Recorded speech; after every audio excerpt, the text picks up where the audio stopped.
น้ำเลยนี่โอ้มันเห็ดนำเห็ดมันเห็ดมันนำคอยโอ้อ้าวเบิ่งมันต้นคอยจนออกนอกนี่โอ้โอ้หากระปุกปีนี่ออกนอกเชยนี่นี่เบิ่งนี่หมดเลยมันเป็นต้นเลยมันออกนอกแล้วมันเป็นหมากแล้วนี่หมากมันมดนี่โอ้ยน้ำเห็ดนี่ก็เลือกเลยพูนมีแต่คลองน้ำหมดเลยอยู่นี่โอ้ตายแล้วนี่มีแต่คลองน้ำหมดเลยจะออกทางพุ่นโอ้ยตายหมดแล้วมันจนออกนอกเลยโอ้เสียดายมันเด้อเสียได้อีกบัดนเอากวกแล้วก็ทุ่มขึ้นแล้วบัดนมัดนำออกนอกเลยนำมันออกนอกเลยมันเห็ดนะมันคอยนะ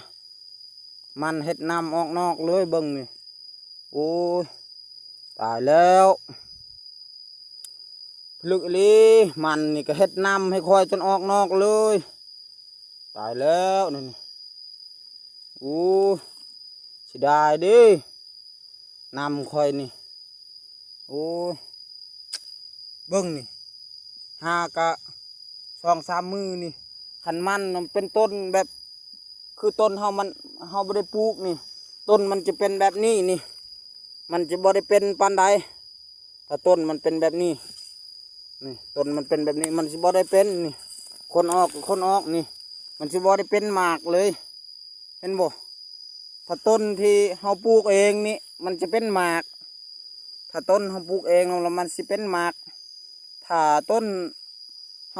าบ่ได้ปลูกเองมันสิบ่ได้เป็นมันเป็นแต่ใส่มันซื่อๆนี่เห็นบ่ถ้าต้นเฮาปลูกเองนี่เบิ่งนี่มันจะเป็นหมากได้ไวตัวนี้แล้วมันเป็นหมากได้ไวเห็นต้นเฮาปลูกเองนี่ถ้าต้นเฮาบ่ได้ปลูกมันจะเป็นแบบนี้นี่เป็นต้นคือกันนี่ดูนี่มันก็เป็นต้นคือกันแต่มันบ่เป็นหมากมันเป็นซ่าปีหนึ่งได้แต่หมากหนึ่งมันเป็นให้2-3 ปีมันน่าจะได้ขายมันแต่ต้นเขาปลูกเองนี่เบิ้งนี่เห็นบ่ถ้าต้นเขาปลูกเองมันจะงามนี่มันจะเป็นหมากไว้ก่อนนี่เบิ้งนี่เห็นต้นที่น้ำเห็ด